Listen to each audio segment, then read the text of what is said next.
प्राणायाम का लाभ क्या है? 3 प्रकार के मैल निकल जाते हैं, प्राण का, इंद्रिय का और मन का। प्राणायाम, प्राण संयम यदि अधिक होने लग जाए तो फिर प्राण स्वस्थ हो जाता है। कहते हैं लोग प्राणायाम से निरोग हो गए। कहा निरोग इसलिए हो गया कि प्राण शुद्ध हो गया। प्राणायाम करने से प्राण शुद्ध हो जाता है। शुद्ध प्राण होने के कारण आयु बढ़ जाती, सैकड़ों सालों की आयु बनाई जा सकती। 1000 साल तक साधु जीवित रहते थे गुफा कंदरा में।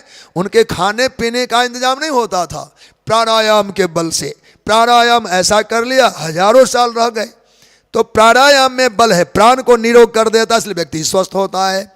फिर इंद्रियों का मैल निकल जाता है, इंद्रियों में दुर्विकार निकल जाते हैं, इंद्रियों में दोष दर्शन निकल जाता है। तीसरा मनोमलम, मन का मैलापन निकल जाता है। इंद्रिय, प्राण और मन तीनों में जो विकार हैं, प्राणायाम के साधन से तीनों दोषों से निवृत्ति होती है। और मन निर्मल हो जाए तो आपको निश्चित ही भगवान के प्रति आग्रही भाव बनेगा, भगवान के प्रति समर्पण होगा। शनैर विदुष्याभिध्यायेन मनसा गुरु नाम गुरुम। तो गुरुओं के गुरु जो जगत गुरु परमात्मा कृष्णम वंदे जगत गुरुम, उन भगवान का ध्यान करना। अब ध्यान की यहाँ विधि बताई गई। ध्यान आमतया लोग करते हैं, पर भागवत दृष्टि से जो ध्यान की विधि है उनको स्वीकार करे तो जल्दी लाभ होगा। कहा प्रसादाभिमुखम सरस्वत प्रसन्न वदने क्षणम सुनासम सुप्रभुम चारु कपोलम सुर सुंदरम तरुणम रमणीयांगम अरुणोष्ठे क्षणाधरम प्रणदा शरणम निरुणम शरण्यम करुणार्णवम। हम ध्यान में क्या देखें कि भगवान हमारी ओर देख रहे हैं। और प्रसादाभिमुखम, केवल देख नहीं रहे, प्रसादाभिमुखम, कृपा करते हुए देख रहे हैं। प्रसाद माने कृपा। भगवान हमारी ओर कृपा दृष्टि से देख रहे हैं।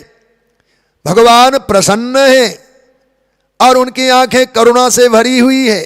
सुंदर भगवान की नासिका है, सुंदर भौहें हैं, सुंदर उन्नत कपोल है, देवोपम सौंदर्य है, तरुण वयस है, रमणीय अंग है, अरुणारे उनके ओष्ठावली हैं। प्रणता शरणम निर्मणम शरण्यम करुणार्णवम। और भगवान अपने शरण में आए भक्तों के लिए करुणार्णव है। अर्णव नाम समुद्र का है, पर सामान्यतया समुद्र सभी समुद्र हैं, पर अर्णव कहने का तात्पर्य है जब लहरें उठती है समुद्र में, उसका नाम अर्णव हो जाता है। जैसे अभी दोपहर का समय बीता है, सूर्योदय काल के सूर्य का नाम दिवाकर, प्रभाकर, सूर्य आदि, सविता आदि होता है। पर हम कहें मार्तंडोदय हो गया तो बिना घड़ी देखे समझ जाना दिन के 12 बज चुके। सूर्य का मार्तंड नाम दोपहर का द्योतक है। मार्तंड कहने का मतलब दिन के 12 बजे।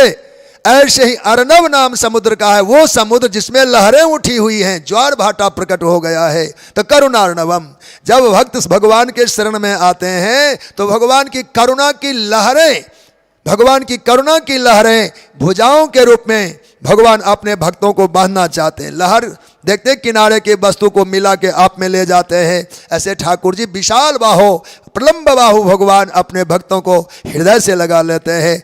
ऐसा ध्यान करना।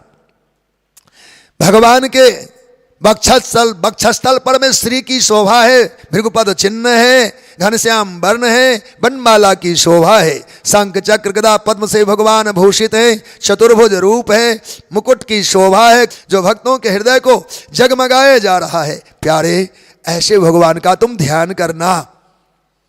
एवं भगवतो रूपम सुभद्रम ध्यायतो मनः, इस प्रकार से भगवान के सुभद्र रूप का ध्यान करना।